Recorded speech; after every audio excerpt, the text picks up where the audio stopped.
Amen. Praise God. Tayo po ay magbabasa ng salita ng Panginoon. Ang ating pong pagbasa ay matatagpuan sa ikalawang Timoteo, 2 Timothy, chapter 1, verses 3 to 6. Let us all read. Diba? I thank God, whom I serve with a clear conscience, the way my forefathers did, as I constantly remember you in my prayers night and day, longing to see you, even as I recall your tears, so that I may be filled with joy. For I am mindful of the sincere faith within you, which first dwelt in your grandmother Louise and your mother Eunice, and I am sure that it is in you as well.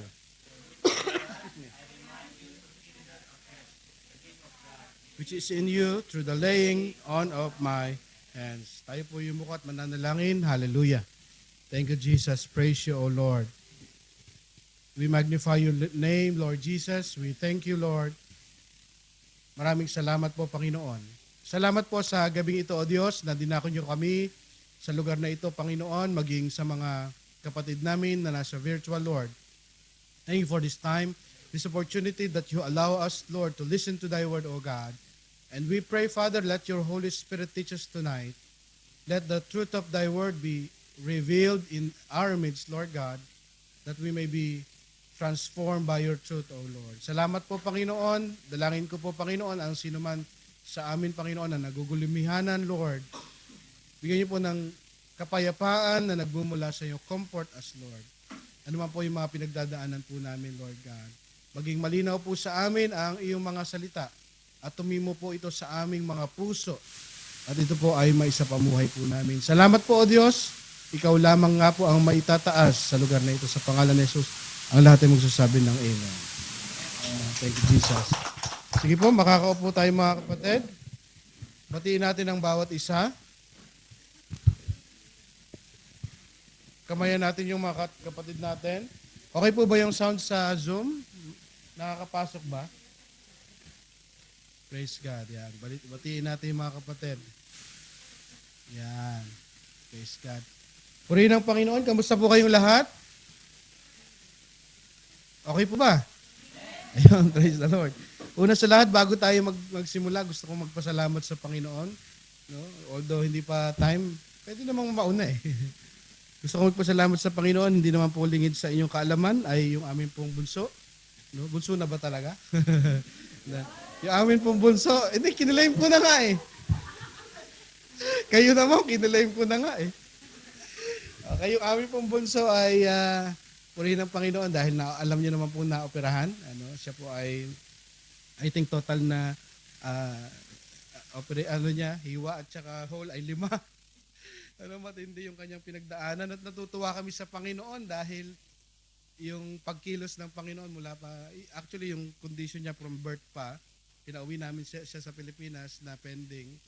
Tapos siyempre mahal naman magpa-opera sa Pilipinas, sinantay po namin makabalik sila at niloob ng Panginoon na matuloy yung kanyang operasyon. At nagpapasalamat kami sa Panginoon unang-una dahil naging maayos yung operation, naging successful po. We kept on praying actually, mula ng simula hanggang matapos nananalangin kami na gamitin ng Panginoon yung mga doktor upang maging maayos lahat. And it was a successful operation, purihin ng Panginoon. At nagpapasalamat kami sa Panginoon sa lakas ng loob at lakas ng katawan na binigay sa aming anak. Kasi yung katapangan niya ay nakita namin. Pinapasok siya sa operating room. Medyo siya, makikita mo sa mata niya, medyo kinakabahan siya. Natatakot siya, pero hindi siya yung katulad nung ibang nakikita ko na parang nagwawala kasi papasok sa actually naiintindihan niya anong gagawin sa kanya. Mula pa simula in-explain na namin ano yung gagawin sa kanila hindi kami yung na hinahide sa kanya yung truth eh. Hindi okay lang, maglalaro ko ron, hindi kami ganoon eh. In-explain namin sa kanya lahat. At alam niya kung bakit siya papasok doon sa operating room. And nagpapasalamat kami sa Panginoon. Mabilis yung recovery, naglalaro na kanina. Siya pa ang nagsabi sa mami niya na maglalakad na siya nung nasa ospital siya. Itatry daw niya para ma-practice niya. So praise God. And pangatlo, nagpapasalamat ako sa Panginoon dahil sa provision. May provision ng Panginoon na magkaroon kami ng insurance. It is by all by God's grace, ano? Hindi kami umaasa sa dahil lahat yan ay galing sa Panginoon. Wala kaming binayaran from kahit singko. Lahat yan ay provision na nanggagaling sa Panginoon.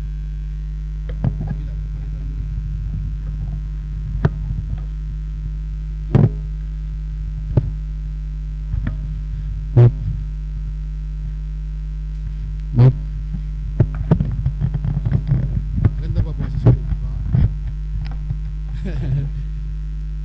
And now, joke lang. Alright, okay. Tutuloy ko na nag-commercial kayo Yeah, salamat sa Panginoon sa provision. Sa Pilipinas, papasok ka pa lang, kinukuhanan ka na ng pera Deposito ka Pero dito, pumasok kami ng walang tinatanong. Siyempre, yung insurance, tinatanong nila. At lumabas kaming walang babayaran. Purihin ang Panginoon. Palakpakan natin ang Diyos.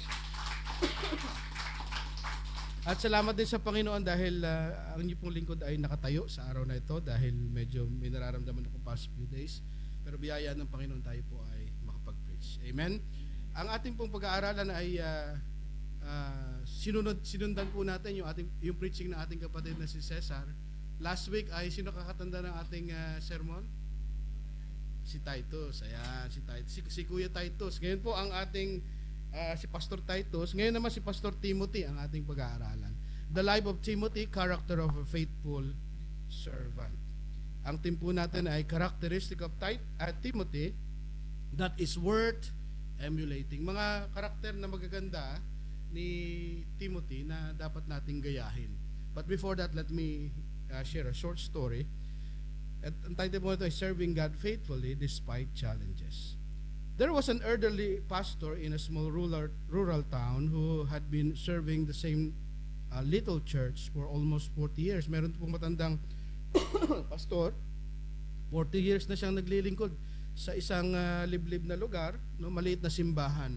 He wasn't famous, he never preached on a big stages, and some Sundays only 5 people showed up.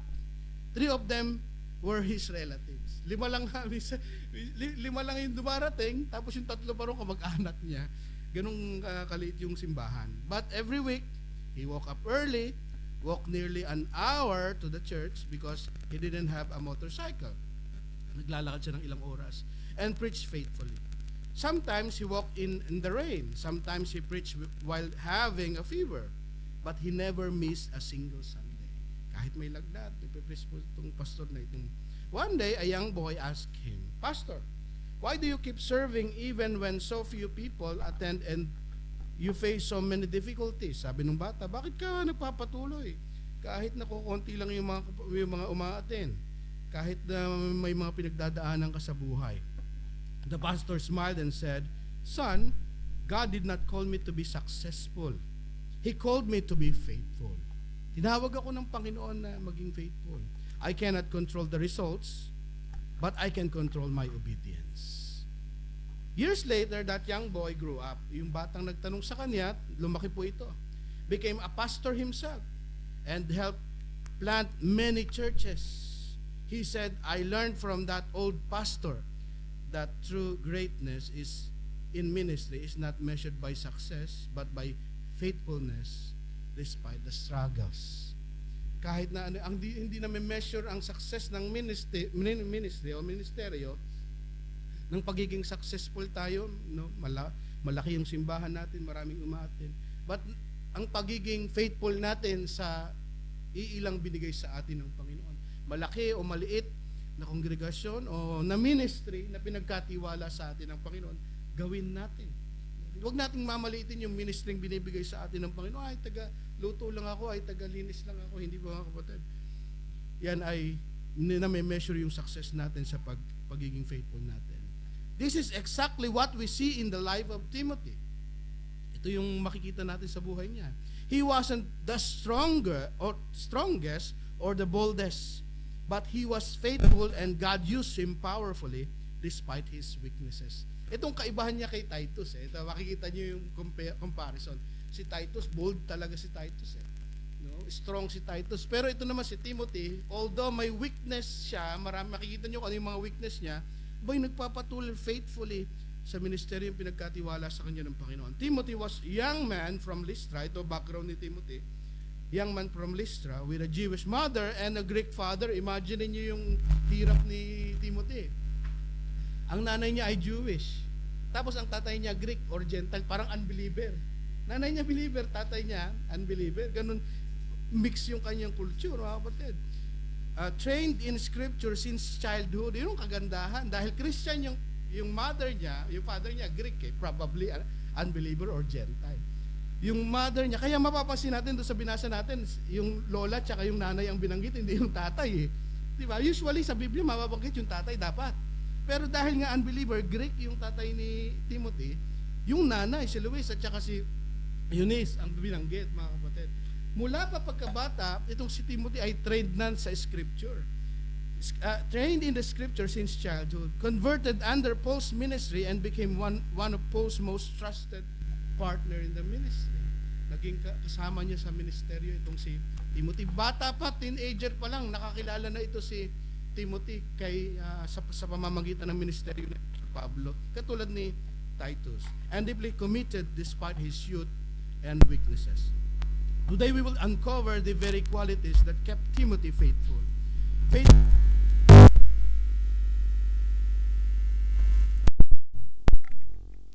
Yung pinagdadaanan, nagpapatuloy pa rin. Yan yung ibig sabihin ng pagiging faithful. Number one, ano yung qualities ni Timothy na dapat nating tularan?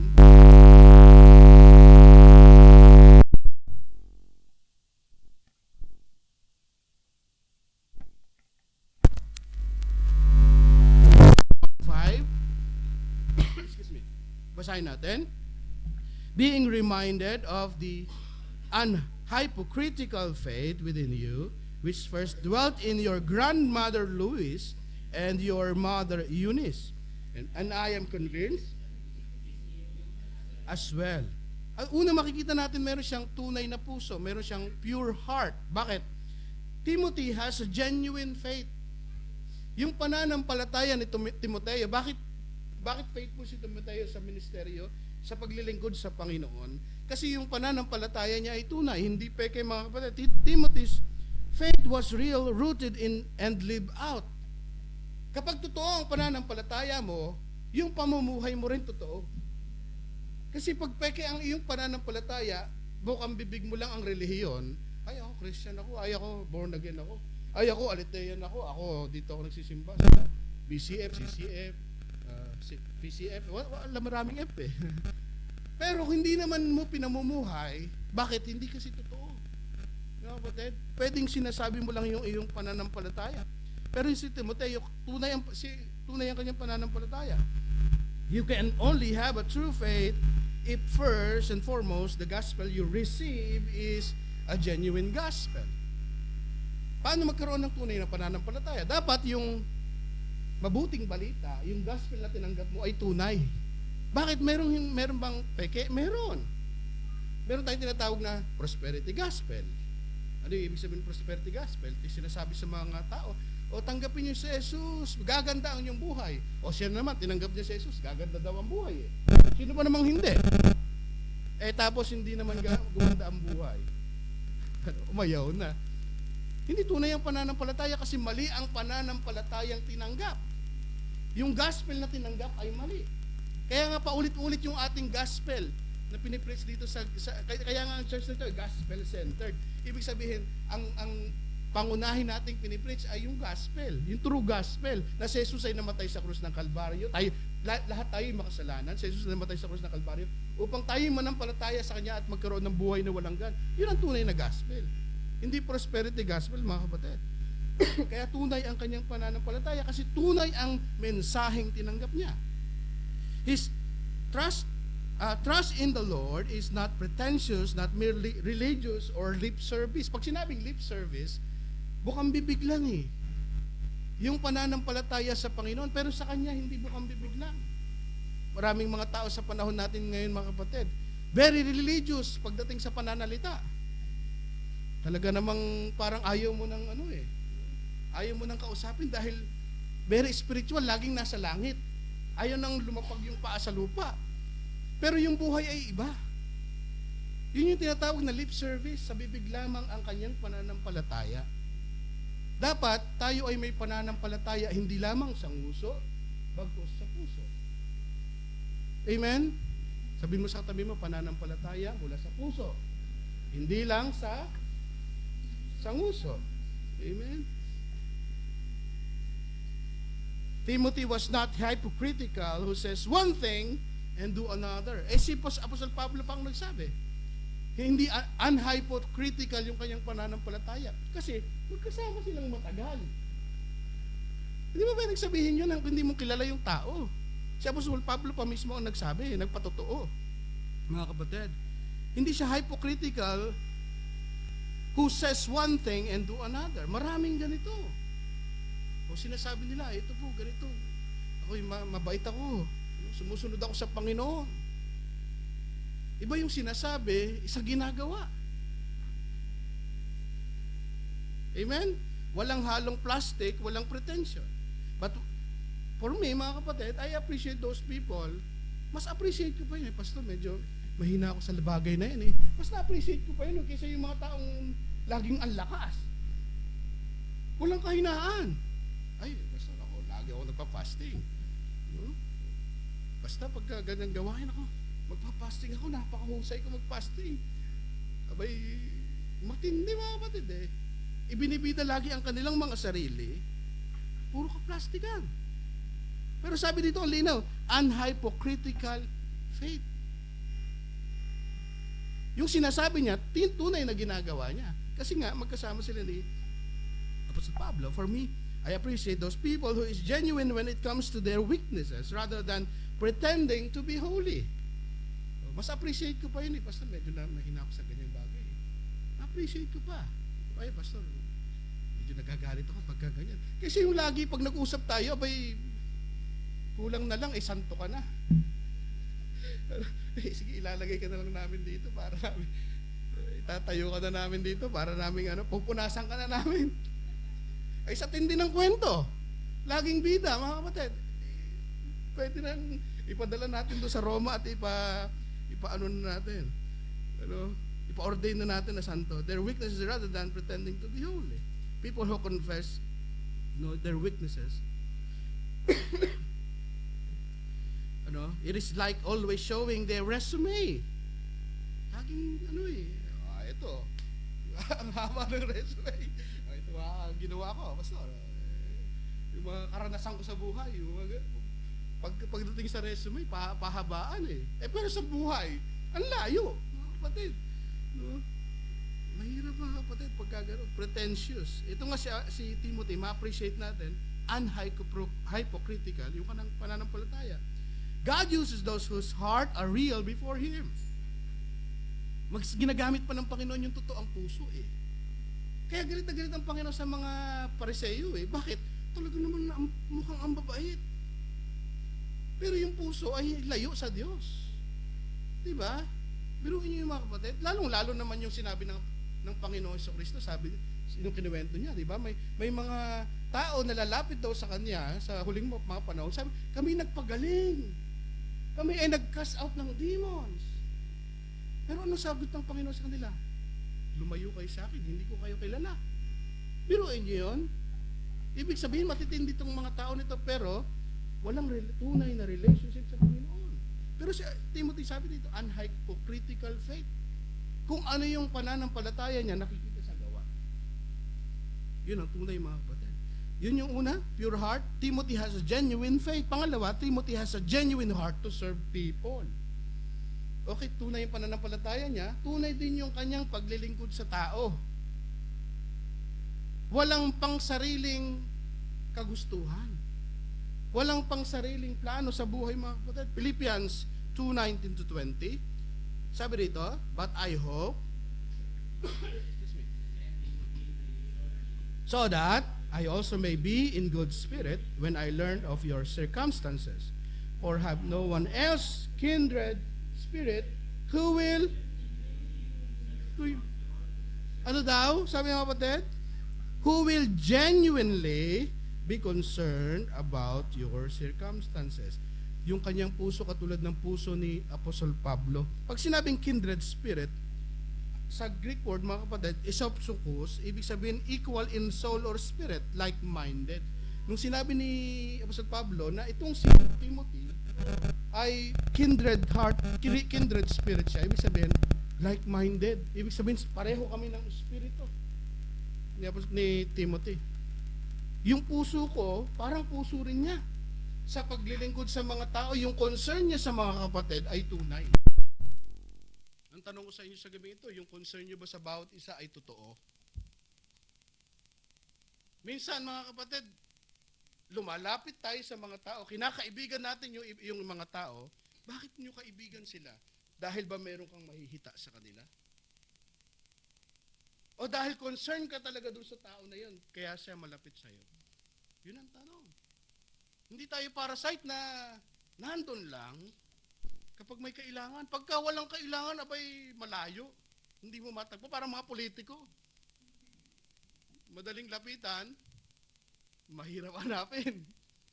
Di ba? Pangako ng mga politiko. Ngayon mga kapatid, tayo dapat yung concern natin sa bawat isa ay genuine. Kaibigan mo pa yung kaibigan mo dahil para may mautangan ka? Di ba? Kaibigan, yung mga kapatid mo, dahil pinapalo up mo ba dahil concern ka sa kanila?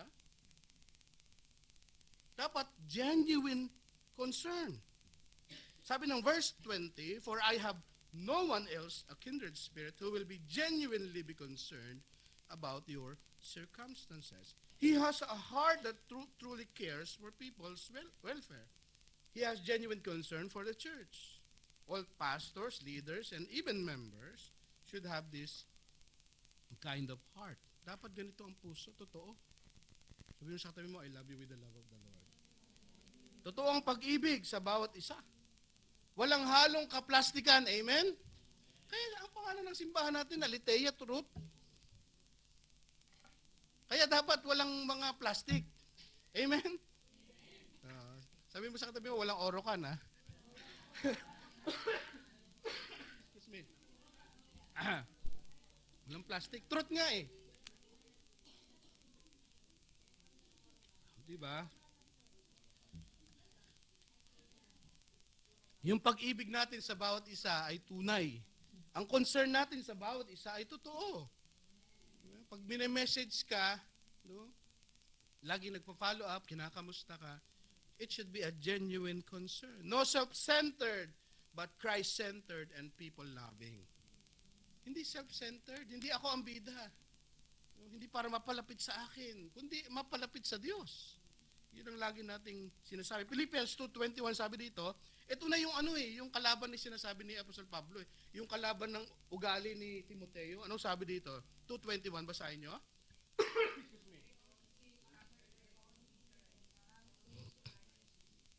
Anong sabi? For they all seek after their own interest.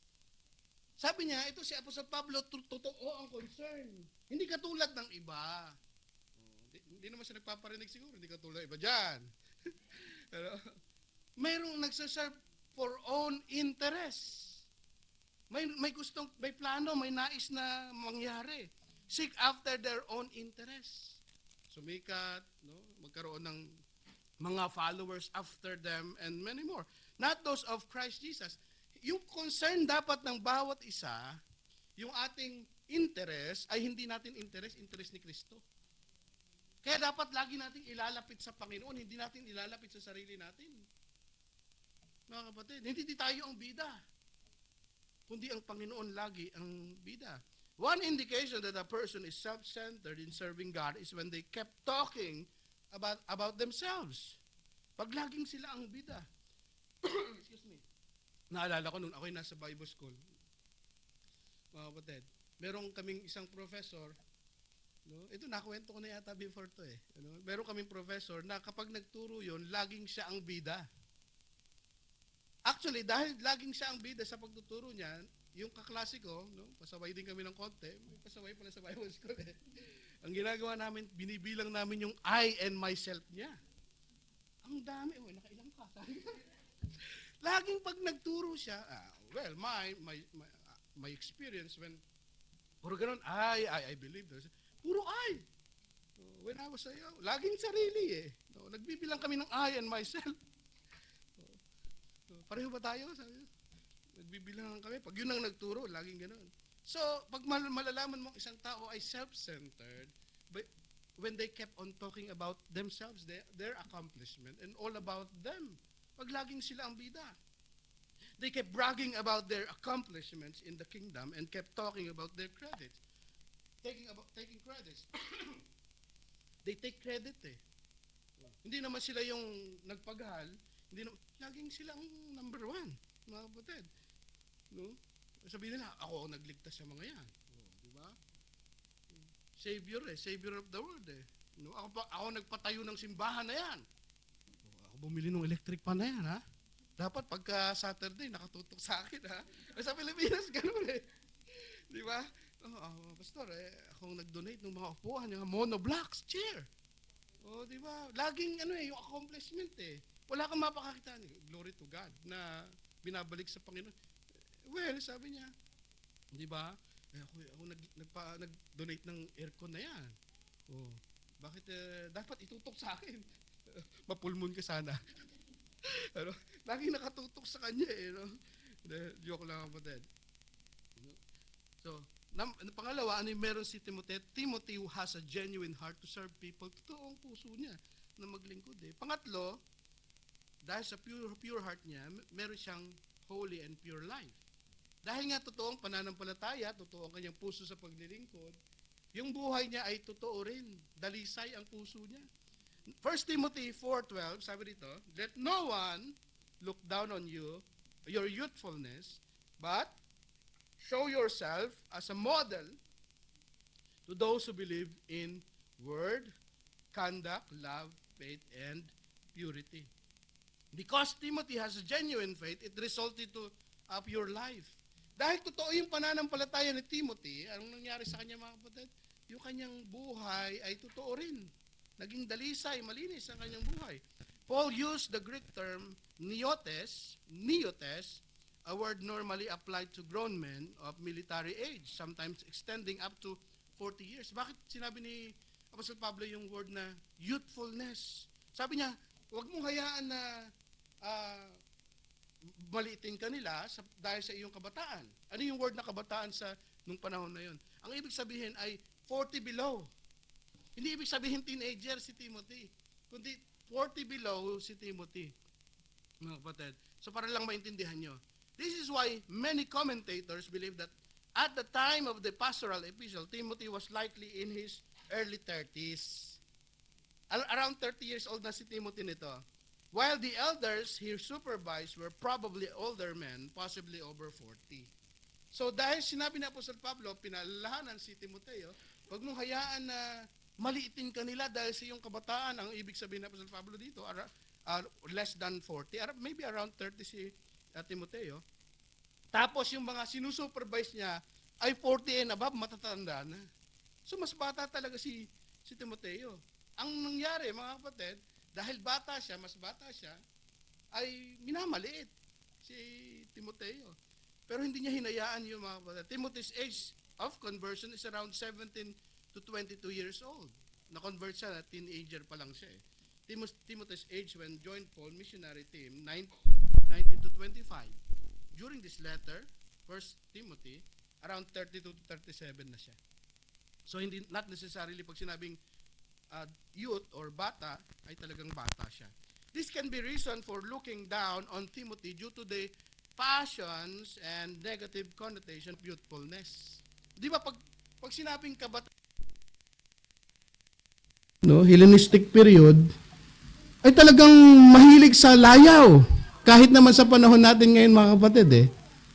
Di ba? Pag sinabi, kabataan, mahilig sa kalayawan. So ganun din yung panahon nila.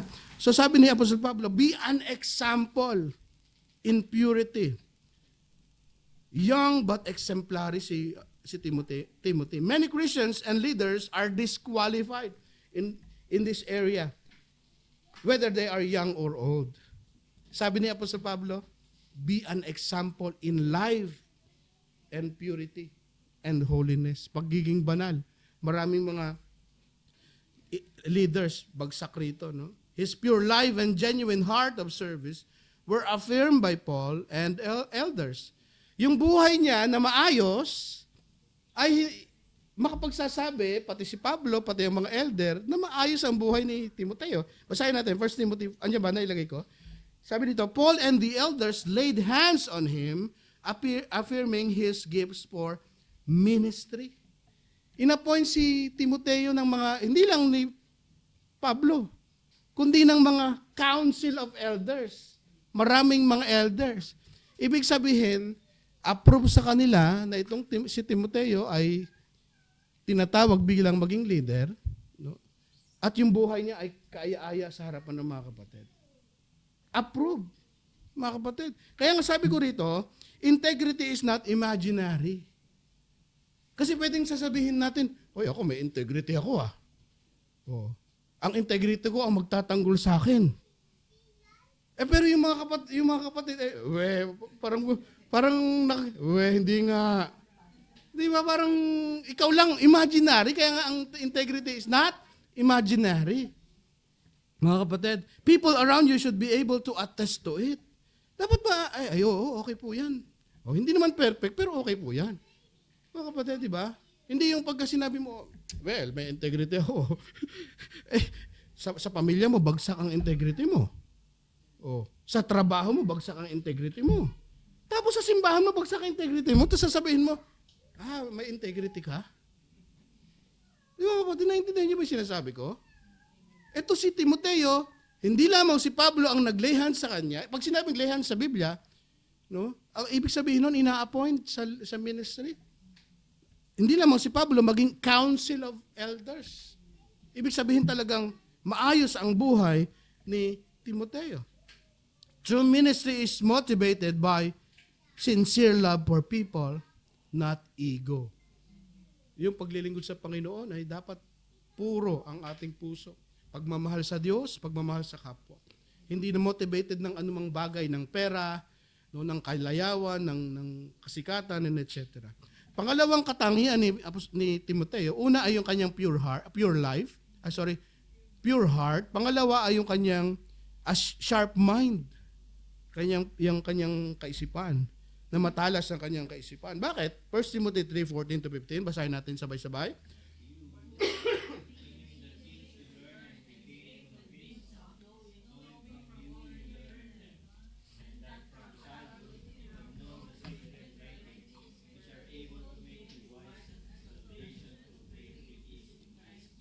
Nakita nyo?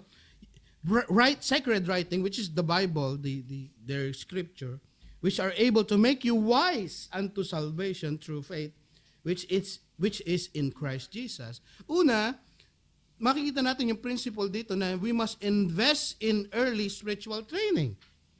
Bata pa lang, simulan na natin.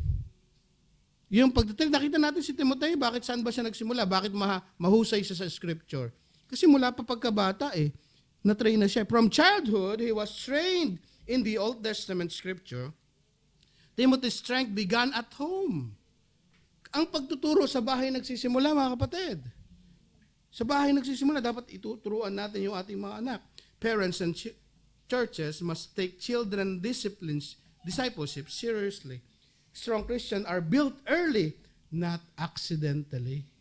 Bakit strong si Timothy? Kasi nagsimula sa bahay yung kanyang training. Kaya yung mga bata, huwag nating mamaliitin. Huwag mong turuan ng Bible yan. Huwag nating turuan ng theology yan. Huwag turuan ng just gospel. Huwag! Yung anak namin, ang pinag-aaralan na, yung photosynthesis. Si AJ, photosynthesis.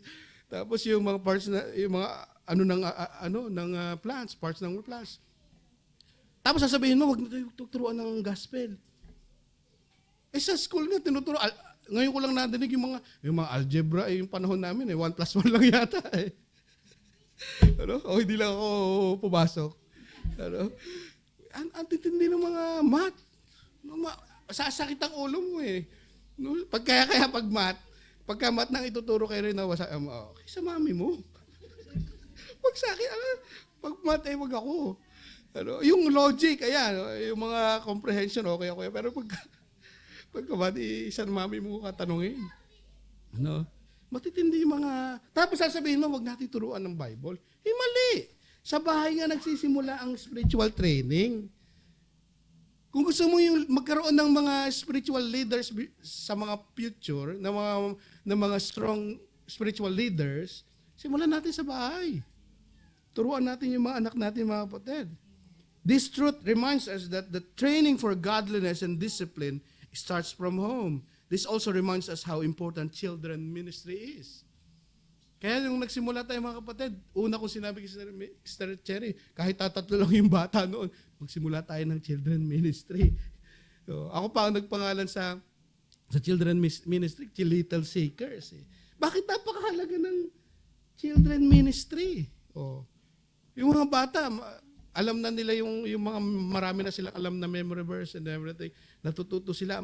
Yung mga nanay natin, alam nila na napakalaking effect ng children ministry sa simbahan na ito. Nagsisimula sa mga bata. Yung iba kasi, di ba, minamaliit nila yung children. Yung mga bata lang, hayaan mo lang magkulay. Pupunta ng simbahan, magkulay-kulay lang yun. Okay na yun, pauwiin mo na yan. Hindi naturuan ng salita ng Panginoon. No? Sabi nga ng kasabihan, ang kahoy na likot baluktot, hutukin hanggang malambot. Kung lumaki at tumayog, mahirap na ang paghutok. Diba? Pilipino saying yan eh. Ang kahoy na likot baluktot, mabata pa, ano mo na siya, hutukin mo na siya hanggang malambot pa. Pagka lumaki at tumayog, mahirap na yan i-form. Dahil matanda na eh. Katulad nga nung kasabihan sa Amerika, di ba? You cannot train an old dog new tricks, di ba? Matanda na eh, mahirap na turuan. So magsimula tayo, invest in early spiritual training. Pangalawa, sa sharp mind, makikita natin yung principle na prioritize daily scripture intake. Kasi nga, nakita natin na meron siyang sharp mind, nagsimula sa pagkabata. Ang prinsipyo yung makikita natin dito, dapat araw-araw, no, meron tayong spiritual intake. His mind is constantly sharpened with God's word from childhood.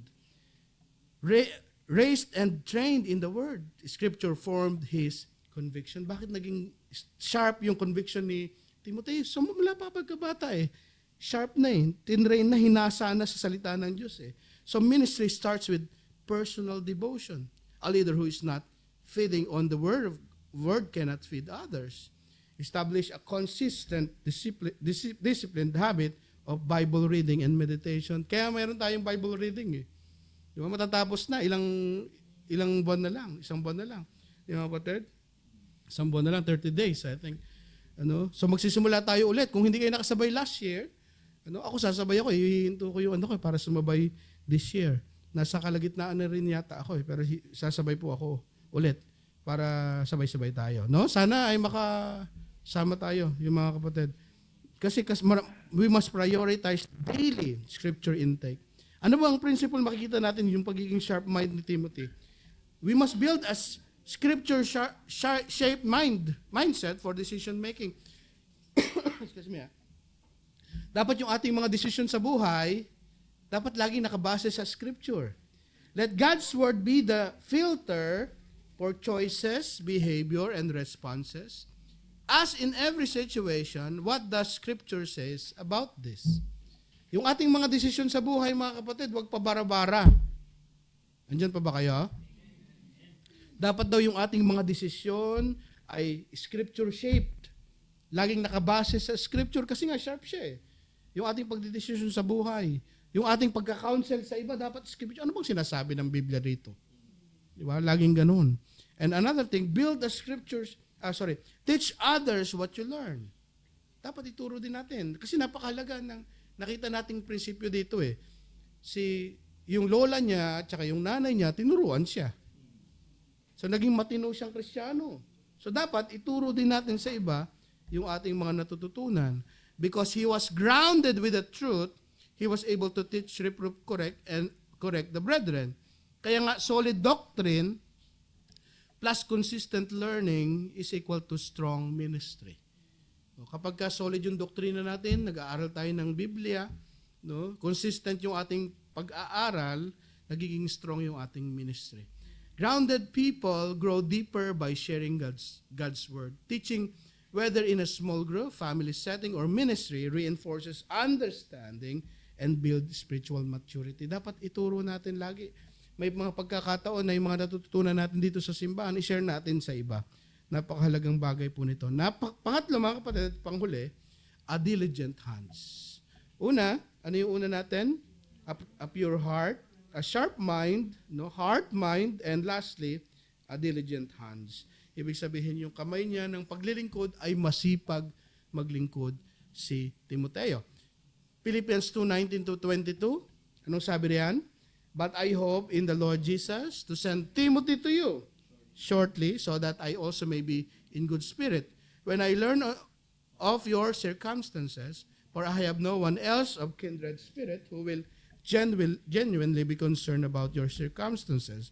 For they all seek after their own interests, that of those Christ Jesus. 22, but you know of his proven word, that he served with me in the furtherance of the gospel, like the child serving his father. Nakita natin yung word na ginamit dito, but you know that of his what? Proven worth. Talagang subok that he served with me in the furtherance of the gospel. Subok si Timoteo. His diligence, yung kasipagan niya in serving was attested by Paul.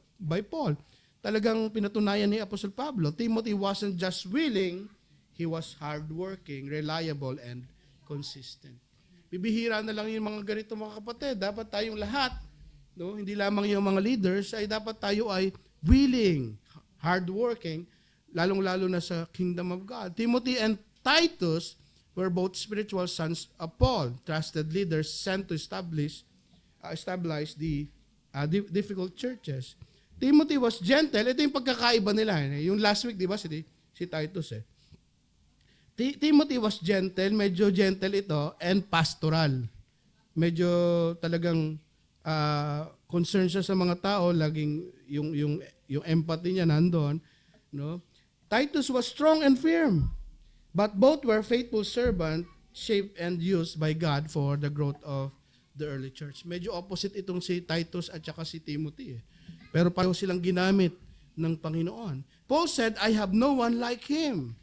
Does not mean Timothy is better than Titus. Sabi ni Apostle Pablo kay Timothy, wala akong katulad na maipapadala katulad ni Timoteo. Hindi ibig sabihin nun, ay mas better si Timothy kay Titus. Hindi naman gano'n mga kapatid. Paul is saying Timothy is best fit for the specific mission. Yung mission na pinagagawa na yun, siya yung wala nang katulad. Hindi natin pwedeng sabihin, mas okay si Timothy kaysa kay Titus. Hindi. Doon sa mission na yun, 100%, ay ang karapat dapat ipadala si Timothy. Kaya niya sinabi yon. Paul is saying Timothy is the best fit that is for the specific mission. It is contextual, not hierarchical. Yung context na yun, the best siya.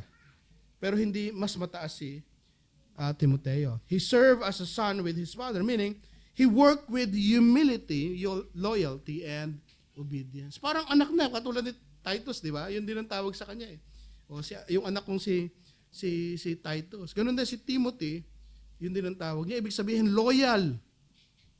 May humility, may pagpapakumbaba, may submission si Timothy kay Paul. Nandun yung 1 Corinthians 4:17, for this reason, I have sent to you Timothy, who is my beloved and faithful child in the Lord, and he will remind you of my ways, which are in Christ, as I teach everywhere in every church. Una, makikita natin yung diligence niya in serving, which is attested by Paul.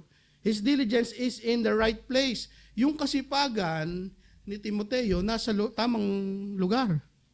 Kasi minsan masipag ka, pero mali ang lugar . His diligence was not for recognition. Mali yun. Minsan masipag tayo, naghahanap tayo ng recognition . Mali, mga kapatid .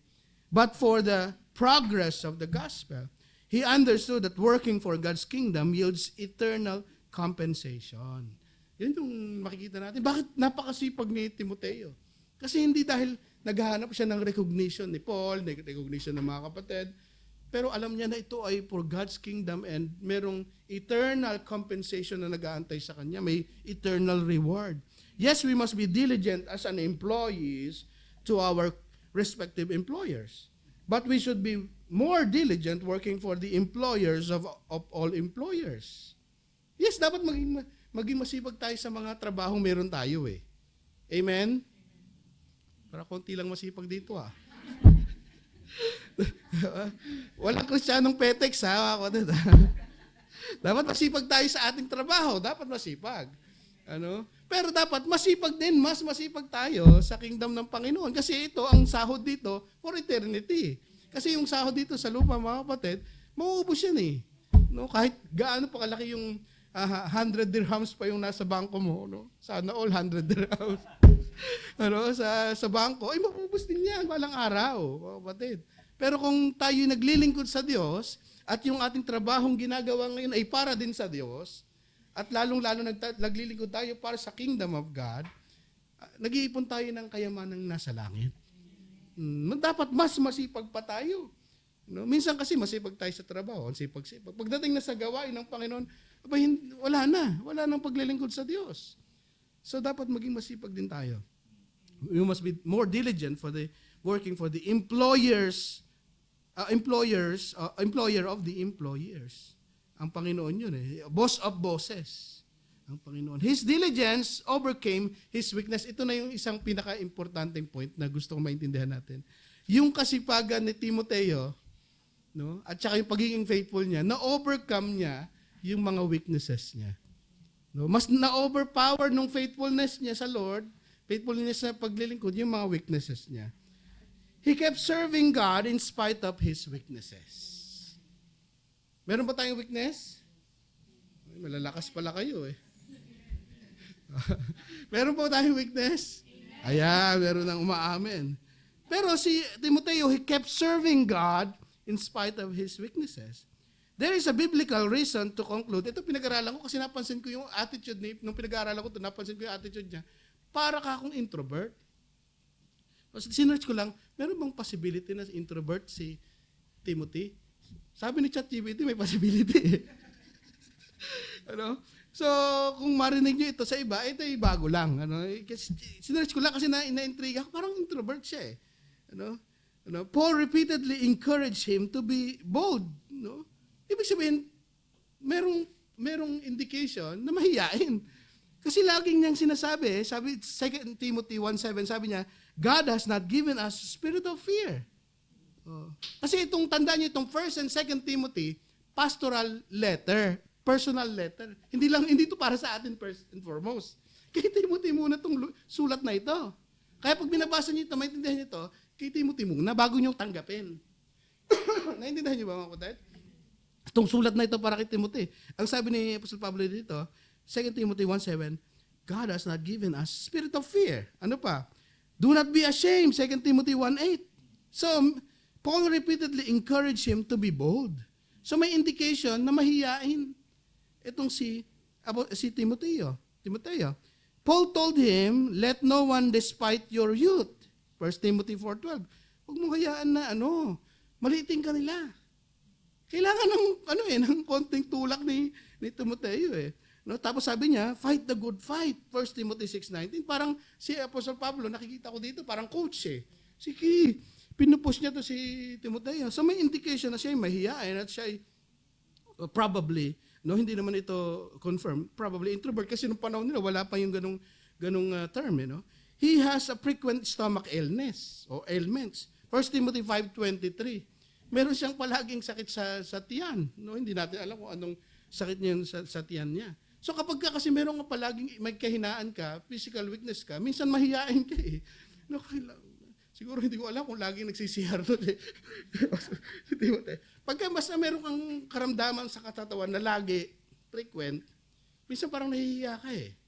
So may possibility na introvert ito si Timoteo. In spite of being introvert, probably introvert, and physical challenges, he never gave up in serving God with faithfulness. Kahit na mahihain siya, kahit na parang takot na takot siya minsan, sabi nga ni Apostle Pablo, God did not give us spirit of fear. Pero naglilingkod pa rin, nagpapatuloy. Ito yung magandang nais kong i-take niyo mga kapatid eh. Kahit na ano yung challenges natin, Dapat ma-overpower nun yung ating faithfulness sa paglilingkod sa Panginoon. Ano man yung challenges na kinakaharap natin sa buhay, yung weaknesses natin, nahihiya tayong tumayo dito. Ba't kasi sinama pa ako ni Pastor dito sa pag-MC na ito? Alam mo, gusto ko lang umupo dyan eh. Bakit pa ako pinakakanta ni Pastor? Bakit pa ako pinapupunta ni Pastor as representative? Bakit pa ako? Hindi mga kapatid, kahit na ano yung mga challenges natin kinakaharap, maging faithful tayo sa ministry na binigay natin, sa atin ng Panginoon. Tap natin yung katabi natin, be faithful in the ministry. Amen. God honors servants whose hands are diligent, those who do the small tasks faithfully, pursue excellence, and serve His humility even when no one is watching. Wala namang nakakakita, maliit man yan, do it faithfully. Let me close this message. Do not let your weaknesses be an excuse for not fulfilling God-given mission. Ano man yung excuse mo, pastor ganito, pastor ganyan. Huwag niyo hayaan, huwag nating hayaan na yung mga excuses natin, yung mga weaknesses natin ay makahinder sa atin gawin yung pinagagawa sa atin ng Panginoon. A faithful servant of God has sincere heart, a scripture-shaped mind, and a faithful hands na naglilingkod palagi sa Panginoon. Amen? Let us all stand. Thank you, Jesus, for your word. Hallelujah. Praise you, Jesus. Thank you, Lord. Panginoon, maraming salamat po sa paalala niyo po sa amin. Sa pamamagitan po ng buhay ni Timoteo, salamat po, Panginoon, dahil pinaalalahanan po kami ng iyong mga salita, O Diyos, na maging totoo po kami sa aming pananampalataya sa inyo, sa paglilingkod sa kapwa po namin, Panginoon. At dapat po hasain po namin ang aming mga kaisipan ng iyong mga salita upang kami po ay maging matatag sa aming paglilingkod sa inyo at sa aming buhay Kristiyano. At salamat din po, Panginoon, at pinalaalahanan niyo po kami, Panginoon, na maging faithful po kami, maging diligent po kami, maging masipag po kami sa lahat ng pinagagawa niyo po sa amin. Minsan, mga Panginoon, may mga challenges kaming kinakaharap, weaknesses, Panginoon, na parang ayaw po namin gawin yung mga inuutos niyo po sa amin. Lord, bigyan niyo po kami ng katulad po ng diligence, Panginoon, ng faithfulness ng inyong mga anak, O Diyos, sa Biblia. Katulad po ni Timoteo at ni Titus, O God. Lord, tulungan niyo po kami maging faithful servants sa lahat, Panginoon, ng inuutos niyo po sa amin. Salamat po sa inyo pong mga salita. Ikaw po ang maitaas. Sa pangalan ni Jesus, ang lahat ay magsasabi ng Amen.